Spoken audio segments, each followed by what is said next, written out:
আপনাদের আজকে দাবি কি? আমাদের একটাই দাবি, ৫,২৫০ টাকার সংসার চলছে না, উত্তর আন্দোলন হবে এবং এই সরকারের এগেনস্টে আমরা থাকবো। আর পরবর্তীতে ওনার অ্যাকশন অনুযায়ী আমরাও অ্যাকশন নেব। লক্ষ্মী ভান্ডার ওদের পঙ্গু করে দেয়, আমরা ওইটুকু টাকা নিয়ে কি করবো? জাস্ট বাম আমলে এই আইসিডিএস কর্মীদের কিরকম অবস্থা ছিল?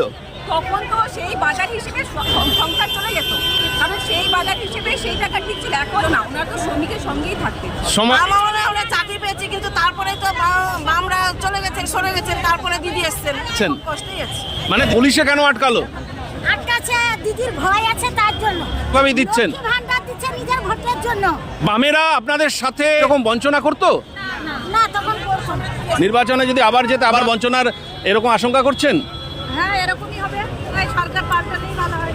আপনার পাল্টানো দরকার, অবশ্যই পাল্টানোর দরকার। দর্শক বন্ধুরা, কিছু বুঝলেন এই সমস্ত কথাবার্তা শুনে? মমতা বন্দ্যোপাধ্যায়ের বিরুদ্ধে খড়গহস্ত, তার বিরুদ্ধে তারা বৃহত্তর আন্দোলনে যাবে, তার বিরুদ্ধে সোচ্চারতা দেখাবে।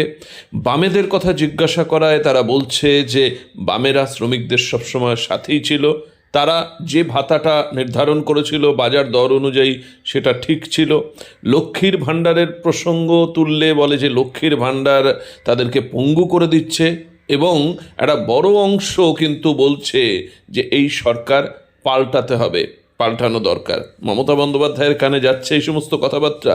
দেখুন, মমতা বন্দ্যোপাধ্যায়ের তিনটে টার্মসে জেতার সবচাইতে বড় ভোট ব্যাংক কিন্তু এই মহিলারা। মহিলা কেন্দ্রিক বিভিন্ন যে প্রকল্পগুলো তিনি চালু করেছেন, সেখানে পরিবারের মহিলারাই কিন্তু এসে এই ইভিএমে চুপচাপ ফুলে ছাপ দিয়ে তাকে তিনটে টার্মসে মুখ্যমন্ত্রীর আসনে বসিয়েছে। এখন কিন্তু এরা বুঝেছে জীবন যন্ত্রণা থেকে যে আসলে এটা ওই ভোট কেনার কৌশল মাত্র। তারা নিজেরাই বলছে তার থেকে স্কুল, তার থেকে কলেজ, হসপিটাল বা কলকারখানা এগুলো হলে আরও অনেক ভালো হয়। কারা বলছে? ঘরের মহিলারা। বুঝতে পারছেন তাহলে অবস্থাটা কোন জায়গায় পৌঁছেছে? সবাই বুঝতে পারছে এখন যেভাবে দুর্নীতিতে এই সরকার একেবারে চারিদিকে আষ্টেপৃষ্টে জড়িয়ে নিয়েছে, তাতে আর উন্নয়ন সম্ভব নয় এই সরকার থাকলে। তাই তারা রাস্তায় নেমে নিজেদের দাবি আদায়ে যেরকম সচেষ্ট হচ্ছে, সোচ্চারতা দেখাচ্ছে, একই সাথে সামগ্রিক সমাজের কিভাবে উন্নতি হয় সে কথাটাও কিন্তু বলছে। শুনুন দর্শক বন্ধুরা, এই মুহূর্তে আমি শিয়ালদা চত্বরে রয়েছি, যেখানে আইসিডিএস কর্মীরা অবস্থান বিক্ষোভ করছেন। তাদের যাওয়ার কথা কিন্তু স্বাস্থ্য ভবনে, কিন্তু পুলিশ তাদেরকে আটকে দিয়েছে। কি বলছে শুনুন তারা। দিদি, আপনারা এখানে অবস্থান করছেন কেন? কেন পুলিশ কেন আটকে দিয়েছে? আমরা জানি না, ওখানে নেত্রীরা আছে, ওনাদেরকে ওখানে আটকে দিয়েছে। আমরা পিছনে বেরিয়ে বাইরে বলি। আপনাদের আজকে দাবি কি? আমাদের একটাই দাবি, ৫,২৫০ টাকার সংসার চলছে না। আমরা 24 আওয়ার্স ডিউটি করি, আমাদের বেতন ন্যূনতম 15,000 টাকা যেন করা হয়। মনে হয় দীর্ঘদিন ধরে আপনারা আন্দোলন চালাচ্ছেন, এই সরকার মনে হয় যে করবে, আবেদনে সাড়া দেবে? আশা নিয়ে আছি, আমরা তো আশা নিয়ে আছি, আশা রেখেছি আমরা দিদির কাছে। যদি না আমাদের মানে বড় আন্দোলন হবে এবং এই সরকারের এগেনস্টে আমরা থাকবো। কেন বলুন তো? আমরা 24 আওয়ার্স ডিউটি, মেলায় খেলায় সরকারের যাবতীয় কাজকর্মে আমরা মানে সমানভাবে সহযোগিতা করি, তবুও আমাদের বেতন মাত্র ৫,২৫০ টাকা, যেটাতে আমাদের একদম সংসার চলে না।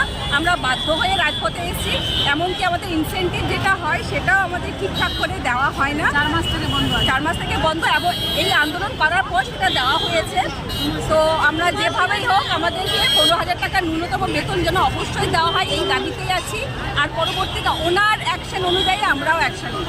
উনি যে লক্ষ্মীর ভাণ্ডার দিচ্ছে, অন্যান্য বিভিন্ন প্রকল্প, সেটাতে আপনাদের কতটা সায় আছে যে লক্ষ্মীর ভাণ্ডার দিচ্ছে অথচ পঙ্গু করে দিচ্ছে? লক্ষ্মী ভাণ্ডার ওদের পঙ্গু করে দেয়, আমরা ওইটুকু টাকা নিয়ে কি করবো? জাস্ট বেঁচে থাকি।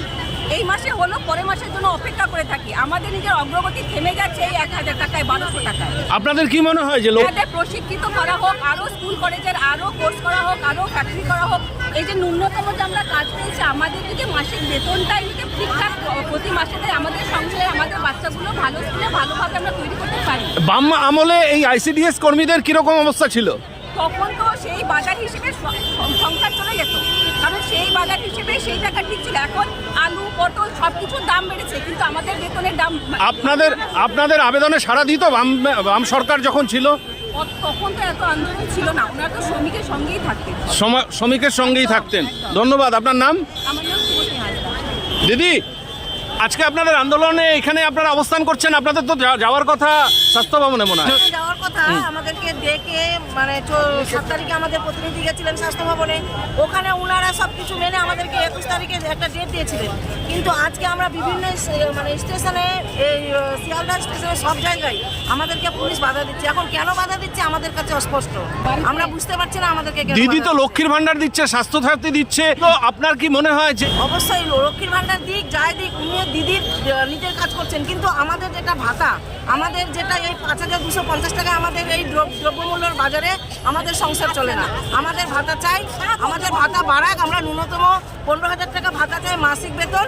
আমাদের এটা যতক্ষণ না দাবি আমাদের মানা হয় ততক্ষণ আমাদের এই কর্মবিরতি চলবে। বাম আমলে তো এত আপনাদের আন্দোলনে নামতে হতো না, তারা কি সাথে বাম আমলে আমরা চাকরি পেয়েছি, কিন্তু তারপরে তো বামরা চলে গেছেন, সরে গেছেন, তারপরে দিদি এসছেন। এখন তার মানে খুব কষ্টে আছেন। কষ্টই আছে। মানে দিদির উদ্দেশ্যে এখন বার্তা কি? আমাদের মূল দাবি হচ্ছে আমাদের ভাতা বাড়াক। আপনার নাম? মোতাহারাই আসছে। আজকে আপনারা এখানে অবস্থান করছেন, আপনাদের তো স্বাস্থ্য ভবন যাওয়ার কথা। আমাদেরকে এখানে পুলিশে আটকে রেখেছে, তাই আমরা যেতে পারছি না। পুলিশে কেন আটকালো? আটকাছে, দিদির ভয় আছে তার জন্য। দিদি আমাদের দিকে তাকিয়ে দেখে না, আমাদেরকে কোনোদিন মানে যে হারে আমরা কাজ করি সে হারে আমাদেরকে কোনো কিছু দিতে চাই না। এই লক্ষণ, এই আইসিডিএস কর্মীরা বাম আমলে তারা কি তখন এরকম বঞ্চনা করতো? না, তখন করছো না। এখন যা কাজ, যেই শ্রম আপনারা দিচ্ছেন তার বিনিময়ে টাকা পাচ্ছেন না। না, 5,000-2,500 থেকে সংসার চলবে। এখানে আমরা আশা দিদিরা আমাদের নিজেদের যে বঞ্চনার শিকার হয়ে রয়েছে, আমাদের যে চাহিদাগুলো রয়েছে, 2005 সালে আমাদের এই প্রজেক্টটা নেওয়া হয়েছিল, NRHM থেকে প্রজেক্টটা নেওয়া হয়েছিল। তখন বাম সরকার ছিল। তখন বাম আমলে নেওয়া হয়েছিল, কিন্তু আমরা বর্তমান বাজার দরে দৈনিক মজুরি সেটা হিসাব করলেও মাসিক 15,000 টাকা আমার ভাতা হওয়ার কথা। আমরা এখন 5,250 পাচ্ছি, সেটা কি আমরা বঞ্চনার শিকার মানে হচ্ছি না? আপনার তাই মানে দিদি যে কথাটা বললেন আর কি, যে আজকে আশা কর্মীরা দিনরাত্রি পরিশ্রম করছে, অথচ পরিশ্রমের যে মূল্য সেই মূল্যটুকু পাওয়া উচিত, কিন্তু সেইটা থেকে আজকে আমরা বঞ্চিত হই। আজকে আমরা অপরের সন্তান যাতে বুকে দুধ পায় তার জন্য আমরা বাড়ি বাড়ি প্রচার করছি, অথচ আমার সন্তান যখন হচ্ছে তখন কিন্তু আমি তাকে বুকে দুধ দিতে পারছি না। এর আমরা প্রতিকার চাইছি। দিনের পর দিন পরিশ্রম, কিন্তু তার যে ন্যায্য মূল্য সেই মূল্যটা আজকে আমরা পাচ্ছি না।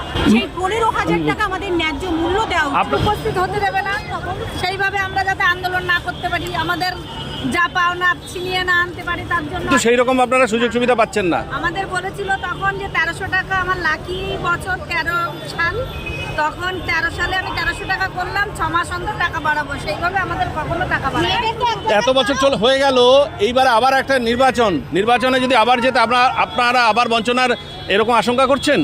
হ্যাঁ, এরকমই হবে। তাহলে কি অন্য সরকার আসলে ভালো হয়? ভালো হয়, সরকার পাল্টালেই ভালো হয়। কতদিন ধরে আপনারা আন্দোলন করছেন? আমাদের লাগাতার কর্মবিরতি গত 23শে ডিসেম্বর থেকে শুরু হয়েছে। আজকে গত 7 তারিখে স্বাস্থ্য ভবন সময় দিয়েছিল, আজকে যেতে বলেছিল, কিন্তু দলদাস পুলিশ আমাদের সমস্ত কর্মীকে বিভিন্ন জায়গায় আটকিয়েছে, বাড়ি ঘেরাও করে রেখে দিয়েছে, যাতে কলকাতার কোন দলের দাস হয়ে কাজ করছে? আর শাসক দলেরই বর্তমান ক্ষমতায় যে আছে। তাহলে তারা আবার যদি ফিরে আসে তাহলে আপনারা আবার বঞ্চনার শিকার হবেন, এটা আশঙ্কা করছেন?